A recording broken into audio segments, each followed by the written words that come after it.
Now that I'm nervous, I want to apologize to everybody around in this area because when I get nervous, I get gassy, and the more you laugh, the less nervous I get.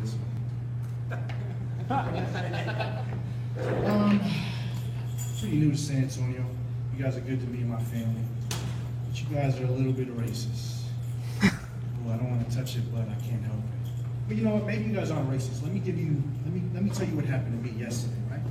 So I'm on my way to work, and I don't look like this. I'm dressed nice because I'm going to work, and it's one of those days when you know you dress good, and you keep looking at yourself in the mirror while you're driving. You're like, damn, I'm gonna kill it today. And I'm gonna act like I don't know what the people are talking about, and they're like, wow, you look good. You're like, oh, this just happens.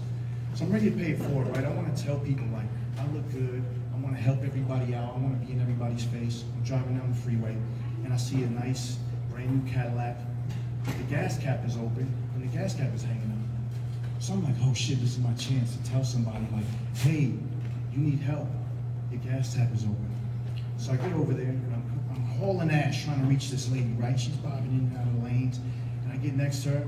It's a very nice, older white lady, and I'm beeping the horn, and I'm like, hey, I'm trying to wave her down because this is serious, right? And she looks at me, and her eyes get real big.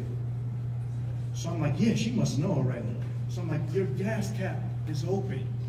Now, maybe if you can't hear me say your gas cap is open, my lips probably look like I said, bitch, give me your purse.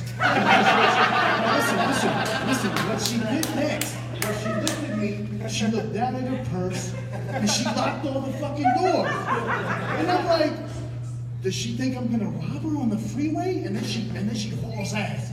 And I'm like, oh my God. So then I said, maybe it's me.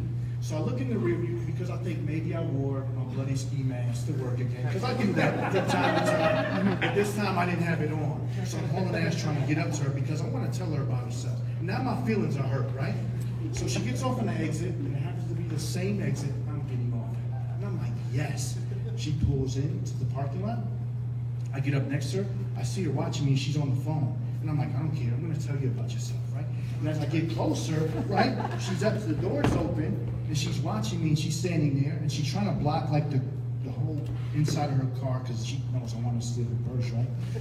And I'm like, lady, that's messed up. And she's like, rape. And I'm like, what the calm down. I'm trying to tell her, calm down. I just want to tell you that. She's like, rape. I fall, right, as I'm walking towards her. I trip on top of her, right? I'm in the car now. She's in there screaming rape. People are walking by, and I'm just nervous as shit, right? I got arrested. So, moral of the story is don't try to help nobody out. It won't work. Yeah. I'm married to my lovely wife. We have 3 beautiful children. Just had another one 2 months ago. She's great. Yeah, thank you. And I'll tell you why men get married. It's basically so we could cop a feel whenever we want. You know, that's the main reason why men get married. You know, right? Well, that's my reason anyway. Because in high school, this fine physique you see right now, I didn't always have this. So I was the kid in school who really never got any bullying. You know, I was down and out. I felt bad for myself. I was like, man, I didn't have anything to validate my manhood growing up with other men. You know, we were boys, but we considered ourselves men. So one of the main validations that boys have in high school is what? Anybody? Yeah. Anybody? How about this? Yeah, see? You know what I'm talking about, right? I didn't have that in school. Everybody walking around, yo, smell my finger. And I'm just walking around, I got my hand in my pocket. I'm like, damn, I don't have anything. You know, so the more they did that, I knew I had mastered the technique of pocket poop because I used to cut a hole in my pocket, and that's how I spent most of my time in high school, right? So one day I would get upset, and they're all talking about, smell my finger. And they were like, what about you, man? Do you do anything? Do you have any girlfriends? I said, yeah, smell my finger. Wait. That shit worked. They were like, damn, who's that? Is that Jennifer? I was like, yeah, that's her, right? And I was like, wow, I did it. Now I'm the man. So I'm going home and shit, spraying different perfumes on me every day. And I'm like, hey, you ready? Check that out, right? There was this one kid that couldn't wait to like smell my finger. As soon as I came in the homeroom, he was like, yo, can I smell your finger? How was last night? I was like, oh, it was great, check it out. You know? And then I went to my class reunion. And I saw that guy. I haven't seen him in 10 years, right? Hey, what's going on, man? He was like, oh my God, Eddie, hi.